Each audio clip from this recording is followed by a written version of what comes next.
ముస్లింలలో అట్టడుగు వర్గాన్ని ఉన్న వాళ్ళకి చెందుతలేదు అది.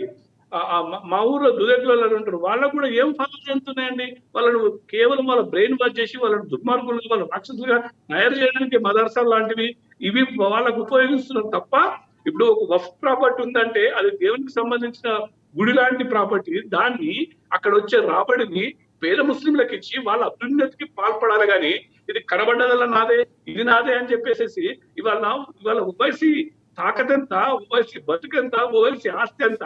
ఇవాళ ఆయన మెడికల్ కాలేజీ కట్టిన చెరువుల ఈవెన్ ఇవ్వల కాంగ్రెస్ వల్ల ఈ రేవంత్ రెడ్డి కూడా బుల్డోజర్లు చేసి కూలగొడుతున్నాడు. ఎందుకు కూలగొట్టలేదండి?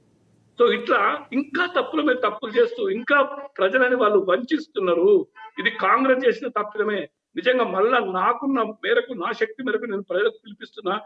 నరేంద్ర మోడీ గారు చేసింది పేద ప్రజలకు హెల్ప్ చేయడానికి చేస్తున్నాడు. ఇట్లాంటి దుర్మార్గమైన చర్యల్ని ఖండించాల్సిన అవసరం ఉంది. నెక్స్ట్ ఎలక్షన్స్ లో ఎవరైతే ఈ బిల్లుకు వ్యతిరేకంగా ఓటేసిందో ఆ ఎమ్మెల్యేలని వాళ్ళనిగా ఈ ప్రజలు చూసుకోవాలని చెప్పి నేను కోరుకుంటున్నాను. అంటే మీరు మాట్లాడేది రాజకీయ విశ్లేషకులుగా అంటే కూడా మరి మీరు మాట్లాడే మాటలు కొంతమందికి వేరుగా వెళ్ళే అవకాశం ఉంటుంది. అయితే ఇంకొకటి అంటే మీరు కొంచెం ఒకటి రాజకీయ విశ్లేషణ అంటే ప్రస్తుతం ఈ సబ్జెక్ట్ మీద రాజకీయ విశ్లేషణని, పర్సనల్ విశ్లేషణ పక్కన పెట్టి భారతదేశం ఇంపార్టెంట్ నాకు. నేను భారతదేశం ప్రజలు, భారతదేశంలో అట్టడుగు వర్గాల వారు, వాళ్ళ కోసం ఇవాళ మాట్లాడాల్సిన అవసరం ఉంది. రాజమౌళి గారు, ఇప్పుడు మీరు చెప్పిన దీనిలో కొంతమంది మేధావులు కంప్లీట్ గా వ్యతిరేకన, అంటే ముస్లిమ్సే కాదు హిందువుల్లో కూడా కంప్లీట్ గా వ్యతిరేకించే వాళ్ళు ఉన్నారు. వాళ్ళ గురించి ఏం చెప్తారు? ఇప్పుడు నేను అదే చెప్తున్నా కదా, హిందువులలోనే ఉన్నారు దుర్మార్గులు. ఆ చట్టాన్ని వ్యతిరేకిస్తున్నారు అంటేనే వాళ్ళు హిందువులు కారు, వాళ్ళు భారతీయులు కాదు. నన్ను హిందుత్వం పక్కన పెడుతున్నాను. నేను భారతీయులే కారు. వాళ్ళు భారతీయులు అంటే ఒక దుర్మార్గమైన చట్టం రాజ్యం వెళ్తుంది, ఒక రాక్షస వికృత క్రీడను ఆడుతుంది. దాన్ని చూస్తలేరు వాళ్ళు. అరే ఇప్పుడు ఈ జాగా నాది ఇది కేవలం కూడా రెండు మతాల మధ్య విద్వేషం రెచ్చగొట్టే విధంగా ఉంది. సెక్యులరిజానికి ఇది పూర్తిగా భావానికి వ్యతిరేకమని అంటున్నారు వాళ్ళు. అది రాంగ్. అది చాలా తప్పది. అక్కడ మతం ఎక్కడ వస్తుంది? మీకు మతం ఎక్కడ వస్తుంది చెప్పండి? ఇప్పుడు ముస్లిం వాళ్ళ ప్రాపర్టీ మనం గుంజుకుంటున్నావా? అరే వాళ్ళు ముస్లిం అసలు ఈ మతమే పుట్టలేదు. తమిళనాడులో 1500 సంవత్సరాల క్రితం ఒక ఊరే అప్పుడు ఈ మతం పుట్టక ముందే ఉంటే ఆ ఊరిని నాదంటున్నారు వాళ్ళు. ఇది ఎక్కడండి? నాకు అర్థం కాదు. ఇట్లాంటి దుర్మార్గం ఎన్ని కేసులు ఉన్నాయి చరిత్రలో? రైట్. అట్లాంటప్పుడు మతానికి దీనికి సంబంధం ఏంది? నాకు అర్థం కాదు. ఆయన ఇప్పుడు వాళ్ళు పెళ్లిళ్ళు చేసుకుంటున్నారు, మనం మతం గురించి అనొచ్చు. వాళ్ళు విడాకులుచుకుంటున్నారు, మతం గురించి అనుకున్నా కాసేపు. అరే ఇక్కడ ప్రజలకు సంబంధించి భారతదేశం ఇంపార్టెంట్. నేను అమెరికాలో విస్తృతంగా తిరిగి వచ్చిన, అమెరికాలో ఎవరైనా చచ్చిపోతే, వారసులు లేకపోతే ఆ ప్రాపర్టీని ప్రభుత్వం తీసుకుంటది. ఇక్కడ అట్లా లేదు. వాళ్ళే రాజ్యం వెళ్తున్నారు. మళ్ళీ అది కూడా పెద్దల చేతిలో ఉంది ఆ భూమి అంతా. ఇది ఒక మాఫియా. ఈ మాఫియాను ఆయన గడ్డి కొట్టింది. అది ఇప్పుడు జరిగింది అక్కడ. రైట్. మళ్ళీ వస్తాం మీ దగ్గరికి. మనతోటి రాజకీయ విశ్లేషకులు అడ్వకేట్ బండారు రామ్మోహన్ గారు ఉన్నారు. ఆయనతో మాట్లాడదాం. రామ్మోహన్ గారు నమస్తే సార్. కృష్ణ గారు నమస్కారం. రామ్మోహన్ గారు, బిల్లు అయితే పాస్ అయింది. ప్రధానమంత్రి నరేంద్ర మోడీ గారు కూడా అది ఎక్స్ వేదికగా స్పందించారు.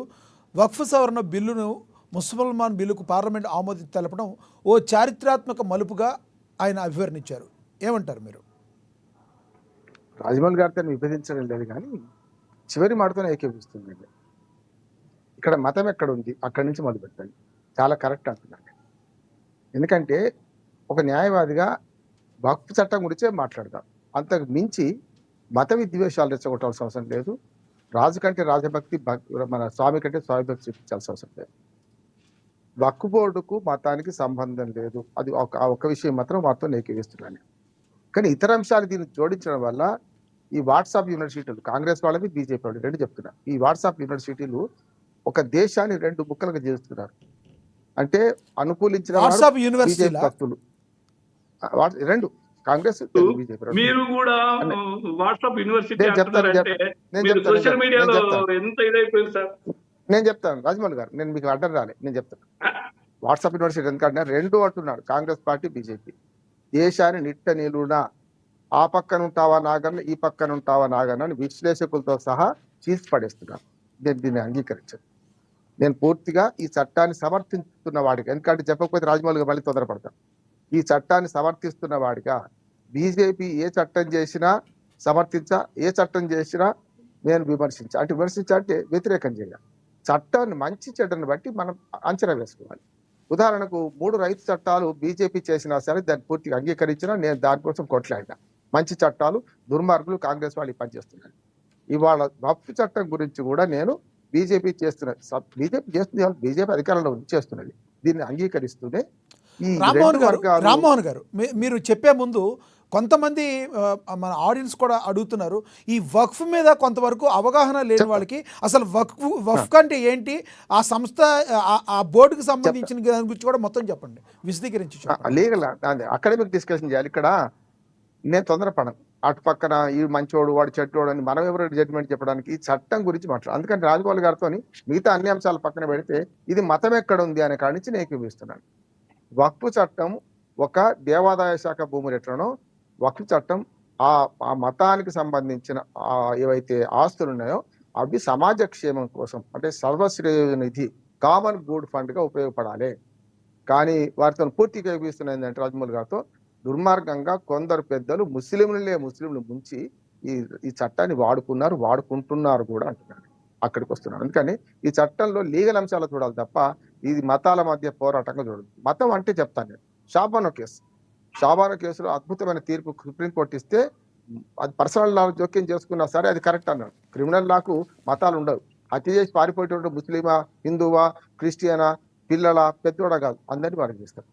అంటే కామన్ గా ఇప్పుడు మనకు నేర చట్టాలు ఎట్లయితే మన అందరికి వర్తిస్తాయో సివిల్ చట్టాలు కూడా కామన్ సివిల్ కోడ్ కూడా ఒప్పుకుంటున్నాండి, కావాల్సింది అంటున్నాను. ఉత్తరాఖండ్ దానిలో చేసిన దానిలో కొంత సవరణలు చేస్తే ఇంకా బాగుండేది. నేనేమంటున్నానంటే కొన్ని విషయాలను మన పార్టీల పరంగా చూడొద్దు. మంచి చెడ్డ, దేశానికి ఏది మంచి, దేశానికి ఏది చెడ్డ. రాజమౌళి గారు అన్నారు కదా, దేశానికి ఏది మంచో దాన్ని ఆచరిద్దాం అంటున్నాను. ఇది ఉంది ఇక్కడ 2 విషయాలు. ఒకటేమో దీన్ని నేను వాట్సాప్ యూనివర్సిటీలు ఎందుకు అంటున్నానంటే కాంగ్రెస్ వాళ్ళు దీన్ని పూర్తిగా వ్యతిరేకించి తప్పు చేస్తున్నారు. దీన్ని పూర్తిగా వీళ్ళు సమర్థించుకునే క్రమంలో ఎదుటి వాళ్ళని తిట్టాల్సిన అవసరం లేదండి. మనం ఏం చేస్తున్నామో మన పాజిటివ్ చెప్పుకుందాం అంటారు. నేను అందుకని ఈ చట్టంలో ఉన్న పాజిటివ్ చెప్తాను, నెగిటివ్ పెద్దగా లేదంటున్నాను. దాన్ని అర్థం చేసుకోవాలి.